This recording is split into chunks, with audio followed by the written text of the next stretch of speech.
No último episódio de O Denunciante, concluímos que o caso de violação de proteção de dados no Hospital do Barreiro terminou sem responsáveis.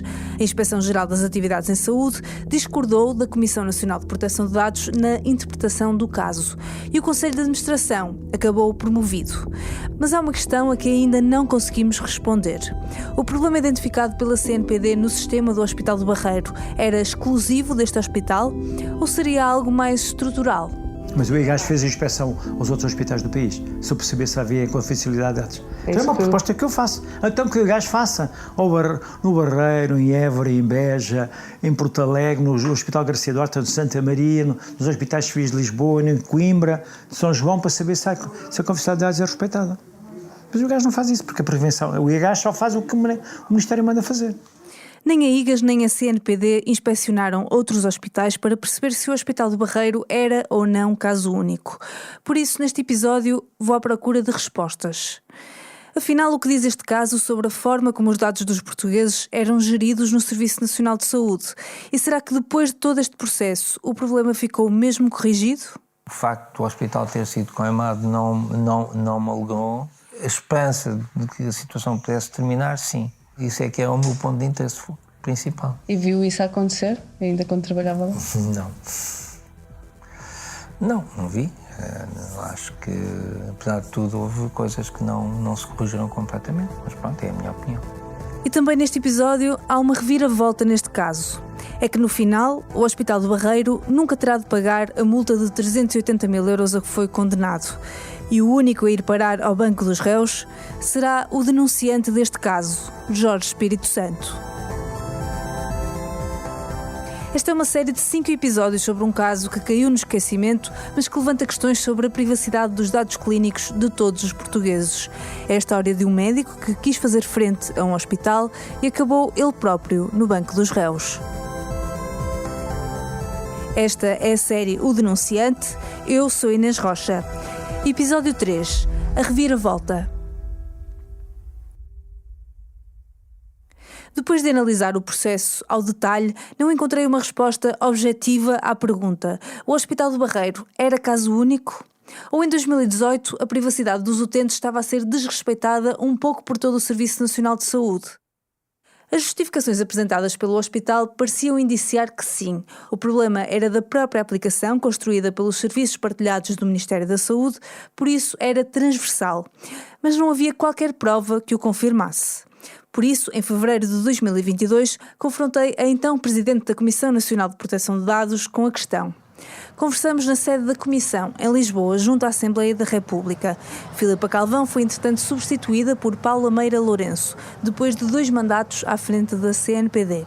Na altura, na deliberação da CNPD, determinava que o hospital procedesse à desassociação dos perfis do médico aos perfis de técnico.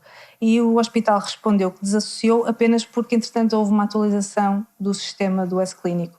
Ou seja, isso sendo verdade, o problema seria geral de todos os hospitais e não apenas do Barreiro. Mas não era geral, Não estou a dizer com isto que não haja alguma instituição de saúde. Investigaram essa possibilidade? Sabemos que não era geral.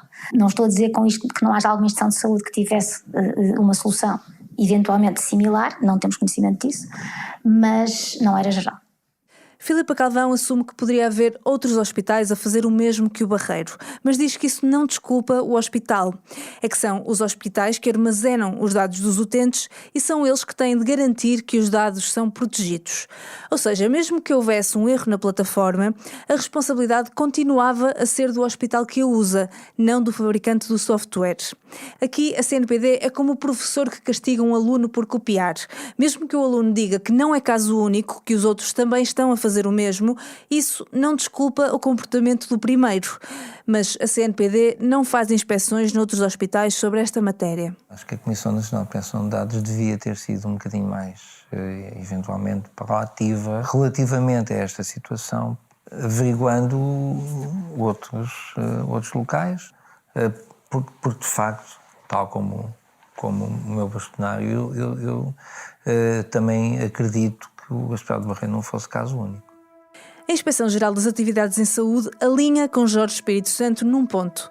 Assume que o Hospital do Barreiro não era caso único.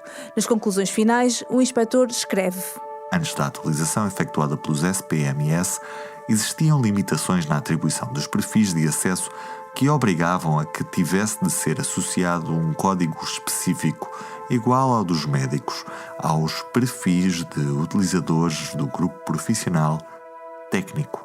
Se assim não fosse, estava impedida a utilização do S-Clínico para registro eletrónico das suas próprias atividades, bem como o acesso a toda e qualquer informação do processo clínico eletrónico. Depois de ouvir os envolvidos, a IGAS acolhe a tese do Conselho de Administração do Barreiro e livra o hospital de qualquer culpa e encara o problema como um simples bug, entretanto corrigido pela SPMS. Resumindo, CNPD e IGAS voltam a contradizer-se. A CNPD ainda admite que o Barreiro podia não ser caso único, mas garante que o problema não era geral. E a IGAS conclui que sim, o problema estava no próprio S-Clínico, portanto era comum a todo o SNS, e por isso o Hospital de Barreiro não tinha de ser responsabilizado. Mas a acreditar que a IGAS tinha razão, o que é que mudou exatamente na plataforma para, em apenas 2 semanas, tudo ter ficado dentro da lei?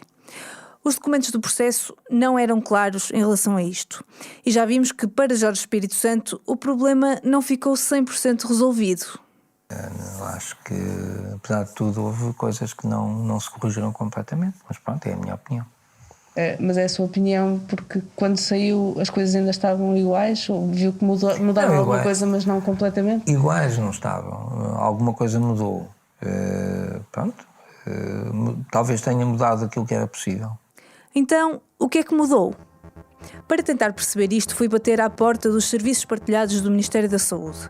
Só a entidade que desenvolve o S-Clínico me poderia explicar com mais detalhe que atualização foi esta feita em julho de 2018.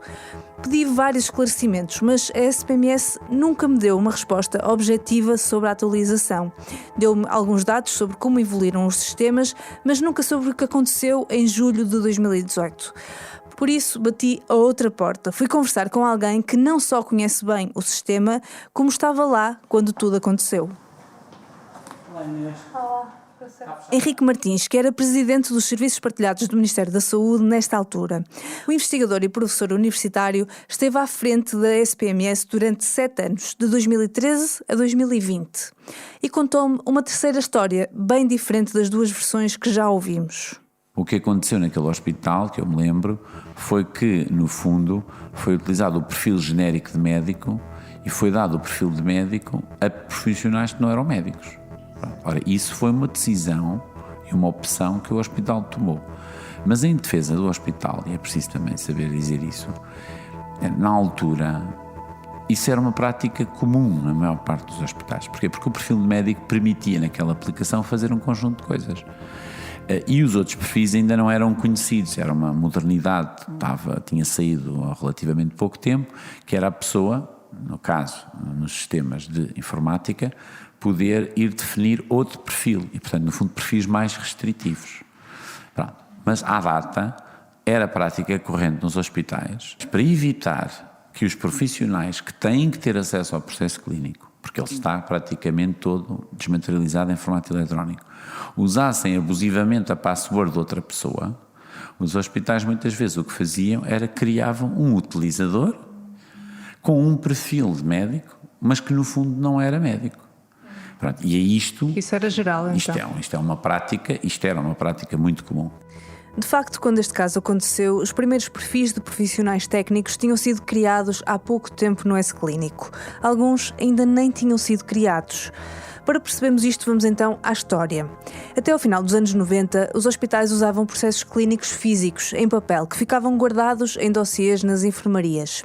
No início do século XXI, foram criados sistemas informáticos para os médicos e para os enfermeiros, que funcionavam de forma separada.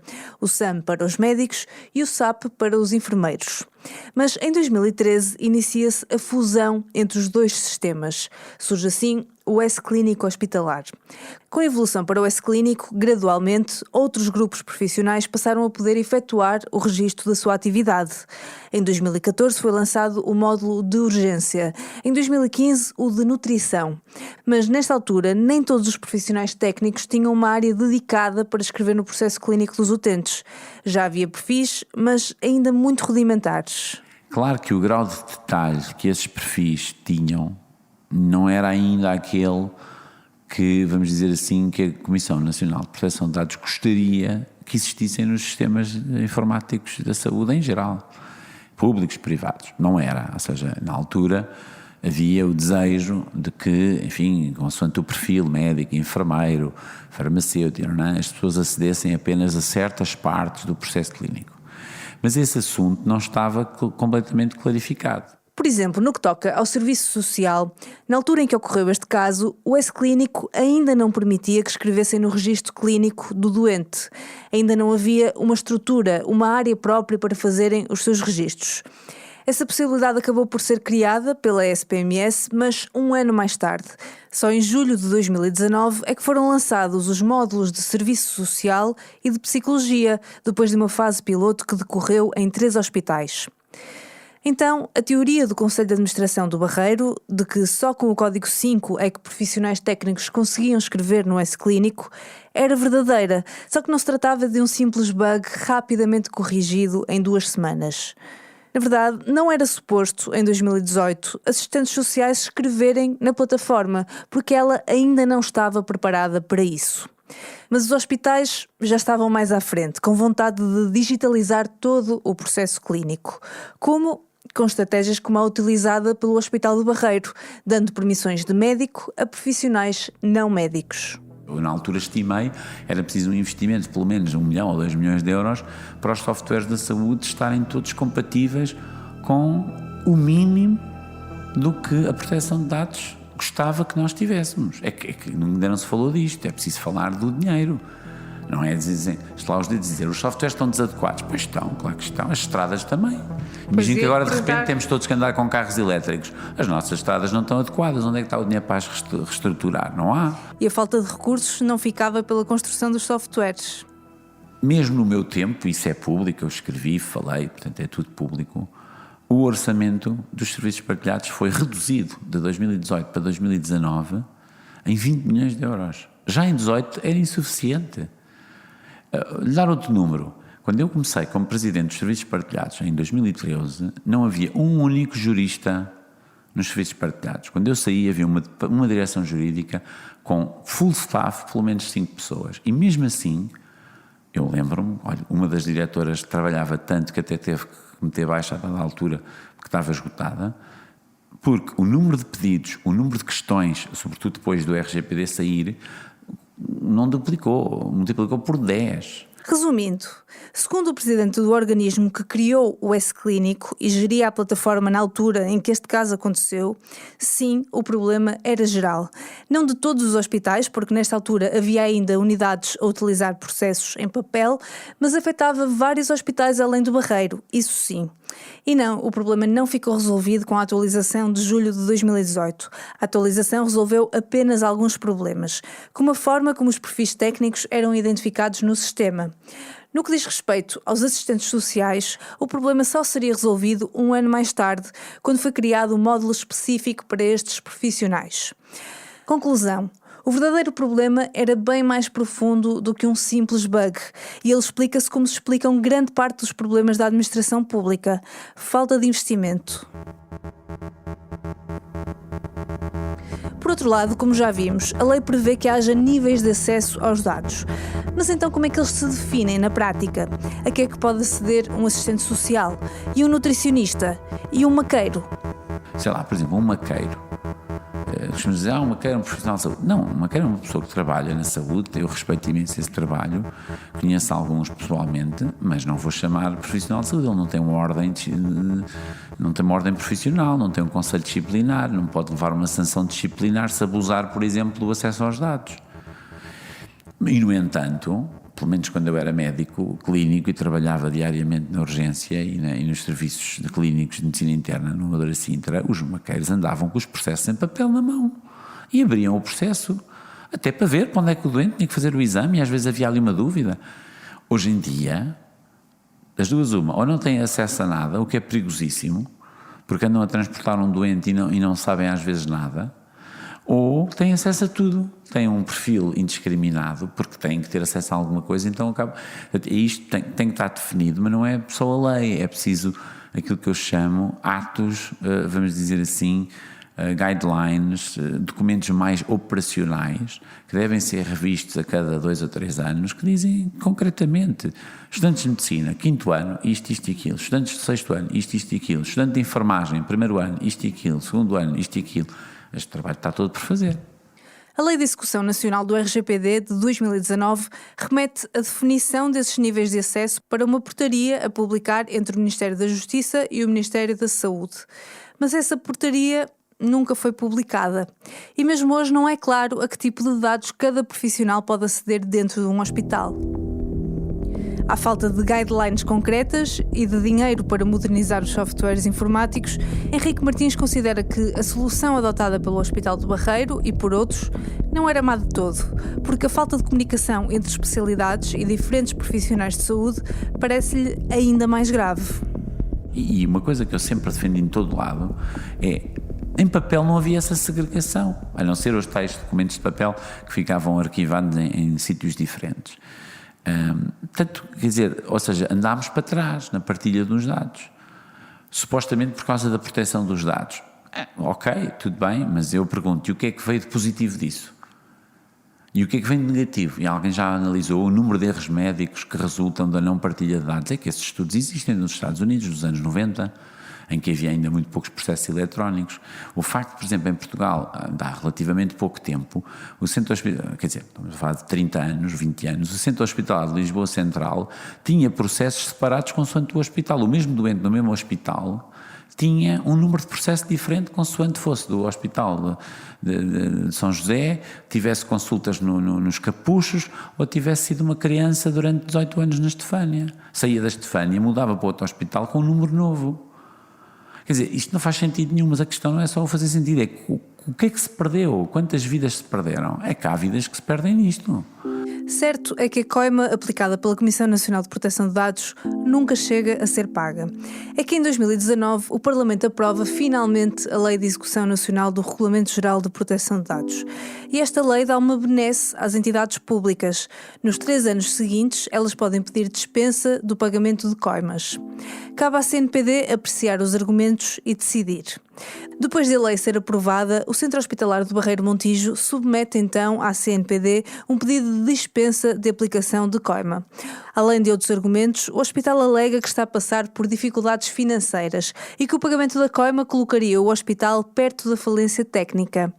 Em março de 2020, a CNPD rejeita o pedido, mas passados 4 meses, em julho, a Comissão acaba por ceder, reaprecia a situação e acaba por dispensar o hospital do pagamento da coima. Mas porquê? O que é que mudou de março para julho de 2020? Perguntei à então Presidente da CNPD, Filipa Calvão. A CNPD acabou por aceitar o pedido de dispensa da aplicação da coima ao Hospital do Barreiro. Porquê é que decidiu assim? A CNPD decidiu já numa fase em que estávamos com uma pandemia declarada e, portanto, compreendemos que nessa fase, quando os hospitais têm que estar concentrados e usar todos os seus recursos para combater uma situação pandémica e que trazia, enfim, bastante novidade e bastante disrupção aos serviços hospitalares, pareceu-nos que era uma situação suficientemente excepcional e suficientemente específica e delimitada que justificava a aplicação da dispensa de pagamento da coima. Do lado dos médicos que denunciaram o problema, não se percebe a opção da CNPD. Acho que isso é a coisa mais vergonhosa que se pode ter tido nos dias. É tráfico de influências. Quer dizer, se fosse eu, seria preso e teria que pagar os 400 mil euros e iam arrecadar tudo a casa. Como é um Conselho de Administração nomeado pelo Ministério. É perdoável. Eu acho que a Comissão Nacional de Proteção de Dados terá dificuldade em explicar isso. Uma coisa é atrasar o pagamento da dívida. Outra coisa é, ok, nós estivemos em pandemia, as dívidas todas que existem já pararam. Já viu o que era isto? Era fantástico. Bem outra pandemia, não é? Que é para a gente poder recuperar algum terreno. Mas será que a pandemia explica completamente a decisão da CNPD? A investigadora Carla Barbosa considera que essa não é a única explicação. Por exemplo, em 2018 ainda não havia lei de execução nacional do RGPD. E na altura, uma das questões que se colocava era a de saber se a Comissão Nacional de Proteção de Dados já tinha competência para aplicar sanções ao abrigo do RGPD. Porquê? Porque nós ainda não tínhamos uma lei de execução interna que designasse a entidade responsável em Portugal pela aplicação, Comissão Nacional de Proteção de Dados. Portanto, era uma das questões que se colocava. E há aqui uma série de questões mais procedimentais que de alguma forma fragilizavam este caso. Henrique Martins considera que o fator pandemia foi apenas uma justificação que a CNPD deu para retirar uma coima que naquele contexto não fazia sentido. Portanto, eu acho que essa coima foi, enfim, quanto a mim, foi quase que uma coima pedagógica, não é? Portanto, acho que a Comissão Nacional de Proteção de Dados tem liberdade para aplicar dentro da lei as coimas que entende por bem. Mas não tenhamos ilusões, eu acho que às vezes são coimas simbólicas que têm como objetivo dizer nós queremos mesmo que a saúde, no fundo, leve a sério o Regulamento Geral de Proteção de Dados. E nesse sentido, ela teve esse efeito. É assim que termina este caso, com uma coima que acabou por não o ser. Terá sido, no máximo, uma coima pedagógica, como lhe chama Henrique Martins. Além de não ter havido quaisquer consequências para os envolvidos, o hospital não chega a pagar nada. Mas a história não termina aqui. Há de continuar nas mãos da Justiça durante vários anos. É que, a 4 de abril de 2019, há uma nova queixa. Mas o visado, desta vez, é a pessoa que iniciou todo este processo. O denunciante, Jorge Espírito Santo. Depois da denúncia, Jorge Espírito Santo continuou a trabalhar no Serviço de Oncologia do Hospital do Barreiro por mais 2 anos. Só se reformaria em julho de 2020. Nestes 2 anos, o ambiente no hospital entre o médico e o Conselho de Administração era, no mínimo, hostil. Havia acusações de parte a parte. Em particular em relação a outra violação de dados que aconteceu no hospital e ninguém sabe quem levou a cabo. Falo de uma reportagem da SIC publicada em julho de 2018. No dia em que o bastonário dos médicos visitou o hospital, o Jornal da Noite da SIC passou uma peça em que se podia ver uma página A4 com uma ficha clínica de um utente. É esta a ficha clínica que a Inspeção-Geral das Atividades em Saúde já está a investigar.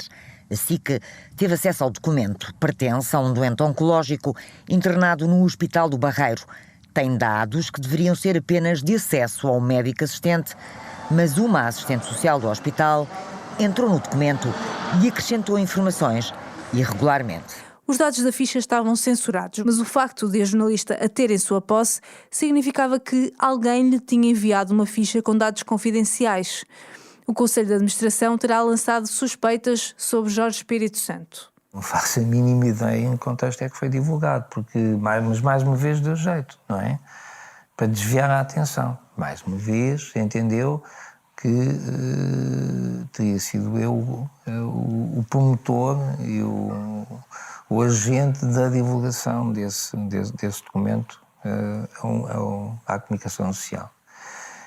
E eu já disse, não sei quantas mil vezes, que, enquanto médico, nunca entregaria nenhum documento desses a nenhum jornalista, mesmo que isso me fosse repetidamente solicitado e mesmo que isso me pudesse dar, eventualmente, alguma vantagem. Eu nunca divulgaria e nunca divulgarei na minha vida excertos de dados clínicos, porque entendo que isso é informação que os jornalistas não precisam de saber. Sem provas de que tivesse sido Jorge Espírito Santo a enviar a ficha clínica à jornalista da SIC, o hospital decide fazer uma queixa contra desconhecidos ao Ministério Público. O objetivo é descobrir quem terá enviado o documento à jornalista. Mas o processo não dá em nada. O Ministério Público tenta, junto do hospital, obter os logos de acesso à ficha clínica no S-Clínico, mas nesta altura o sistema não faz ainda este registro. O tribunal ainda tenta que a jornalista revele a sua fonte, mas sem sucesso, porque o Código Deontológico dos Jornalistas prevê que possam proteger as suas fontes. Por isso, o processo é arquivado. Mas, ainda antes de ser arquivado, o Conselho de Administração faz uma nova queixa, desta vez contra Jorge Espírito Santo. A base para apresentar a queixa estava no processo desde o início. É um dos anexos da denúncia apresentada pelo Sindicato dos Médicos da Zona Sul ao Ministério Público. Uma troca de e-mails com data de agosto de 2017. São e-mails que já conhecemos, que já descrevemos ao pormenor nesta série. É o alerta de Jorge ao diretor clínico no final de um turno, antes de ir de férias, com um print screen de uma ficha clínica de um utente no S-Clínico anotada por uma assistente social. E a resposta de Luís Pinheiro, 20 minutos depois, a dizer que vai investigar. E-mails que, meses depois, o médico oncologista reencaminhou para o advogado do sindicato para confirmar se ali estava uma prática ilícita. O documento foi, entretanto, incluído no processo pelo sindicato como prova. E é com base nele que o hospital irá pôr o seu funcionário, Jorge Espírito Santo, em tribunal. A queixa abre um novo processo judicial. Nesse contexto de tentar, no fundo, conter os danos, o sistema faz uma coisa. Vai querer, naturalmente, matar o mensageiro e no fundo, a organização que ele representa. Na queixa, o hospital alega que, ao enviar aquele e-mail para fora do circuito da instituição, o médico violou o seu dever de sigilo e o direito daquele utente à proteção de dados. Essa gente está convencida que o 25 de Abril já não existe. Esse Conselho de Administração está convencido que o 25 de Abril já não existe. Porque, repara, como é que é possível uma pessoa defender-se se não der informação global? Como você sabe, a relação que nós estabelecemos com os advogados é como uma médico doente. Confidencialidade de dados existe não só para os médicos como para os advogados. Não existe é para este Conselho de Administração.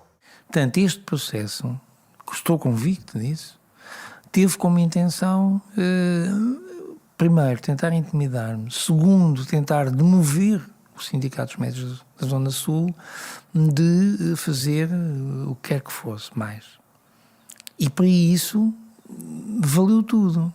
Valeu, inclusivamente, pôr em causa a liberdade de consulta e de apoio jurídico e legal, que é um direito constitucional. É verdade que o direito à informação e consultas jurídicas é um direito constitucional, mas aqui entram também os direitos de outra pessoa, os do doente em causa. Será que Jorge Espírito Santo tinha mesmo direito a enviar um excerto da ficha clínica de um utente para outra pessoa, ainda que fosse um advogado com dever de sigilo? Perguntei a duas especialistas na matéria, Paula Lobato de Faria e Carla Barbosa. As duas investigadoras não conheciam o processo em causa, responderam de forma abstrata. O advogado não era advogado do doente, não era advogado do próprio médico, portanto o médico não poderia ter mostrado um processo clínico de um doente seu ao seu advogado, isso não pode ser feito. Não o deve fazer, não o deve fazer, apesar do advogado ser... os advogados terem uma profissão que está obrigada a sigilo profissional. Não deve haver essa partilha. Portanto, neste caso, teria de pedir consentimento ao doente para enviar a ficha. Ou anonimizar. Ou anonimizar. Então, ao enviar a ficha clínica sem autorização do doente, Jorge também estava a cometer um ilícito. Perguntei-lhe porque é que não anonimizou a ficha antes de a enviar. Não equacionou tapar os dados do doente, fazer Um print screen não se pode tapar, acho eu. Digo eu. É possível, sim, mas eu não sei como fazer. Objetivamente, é possível tapar parte de um print screen com um programa de edição de imagem, mas Jorge Espírito Santo tem nesta altura 64 anos e conhecimentos informáticos pouco aprofundados. Desconhece que isso se possa fazer e não equaciona essa hipótese. Não equacionei. Sabe porque é que não equacionei? Porque na realidade não enviei, nunca enviaria dados clínicos de um doente, meu ou seja, de quem for, a terceiras pessoas. Nunca fiz isso e nunca farei enquanto exercer medicina. Aquilo que o meu advogado viu não foi o processo clínico do doente. Foi um trecho, uma entrada no diário de internamento de um doente que estava internado, escrito pela assistente social que o foi ver. Portanto, aquilo a que o meu advogado teve acesso foi só isso. Para Jorge, o e-mail que enviou, que incluía notas sobre a autonomia e a situação familiar do doente, não se equipara ao problema que estava a denunciar. Há o princípio da proporcionalidade que está aqui em causa. Quando se entra numa aplicação como o S-Clínico, com um perfil de acesso a toda a informação, não se sendo médico, não há, é manifestamente desproporcional. Portanto, não estamos a falar da mesma coisa. Aquilo que o meu advogado viu foi apenas e tão só aquilo que era necessário para ele poder ajuizar sobre se era criminoso ou não. Ainda assim, para os advogados do Hospital do Barreiro, o envio deste print screen com dados sensíveis de um doente para fora do circuito do hospital, sem autorização do próprio, é uma violação da lei que deve ser punida.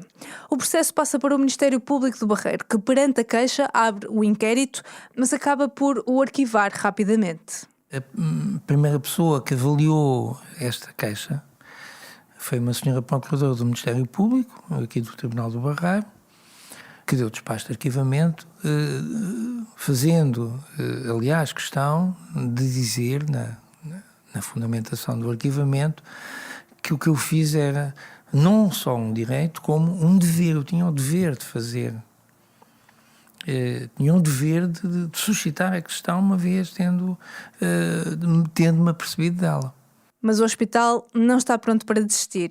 Diz que o tribunal fez uma interpretação simplista dos elementos de prova e argumenta que o envio da imagem da ficha clínica para o e-mail pessoal do arguido é um salto para o desconhecido. Ou seja, se o enviou para o advogado sem o consentimento do doente, pode ter enviado também para outros endereços. Dizer que eu também posso ter mandado os dados para aqui ou para ali ou para acolá não é só pura especulação, é ofensivo porque não tem prova nenhuma, nem a poderão obter, porque isso não aconteceu, de que eu tenha divulgado dados a terceiros, a não ser a única pessoa que eu consultei, que foi o meu advogado. Não há maneira de arranjar provas do contrário, pela razão por isso simples, nada disso aconteceu. Os advogados do hospital pedem que seja produzida mais prova, nomeadamente através de uma análise ao e-mail do arguido, e pedem a abertura de instrução. Curiosamente, para um hospital que estava com dificuldades financeiras, aqui não houve hesitação em gastar dinheiro público dos contribuintes a contratar, enfim, serviços da advocacia para fazer estas diligências. E em 2021, o juiz de instrução Carlos Delca aceita os argumentos do hospital. O caso é reaberto. Já o pedido de análise do e-mail do arguido é recusado, por o Conselho de Administração não ter indicado o que pretendia demonstrar com esta diligência. Jorge Espírito Santo acabará por ir a julgamento, pronunciado pelo crime de violação do dever de sigilo. Arrisca uma pena de 2 anos de prisão ou multa até 240 dias.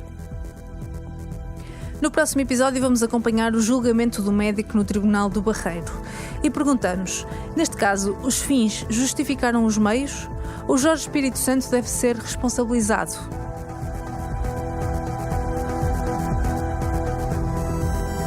O Denunciante é um podcast da autoria da jornalista Inês Rocha para o Jornal Público. O trabalho teve o apoio de uma bolsa de investigação jornalística da Fundação Carlos Gulbenkian e algumas das entrevistas que ouviram foram captadas por Inês Rocha para a Rádio Renascença. A sonoplastia e a música original é de José Martins Polónia. A coordenação é de Patrícia Jesus. Se gostou deste episódio, não deixe de seguir o Denunciante na sua aplicação preferida.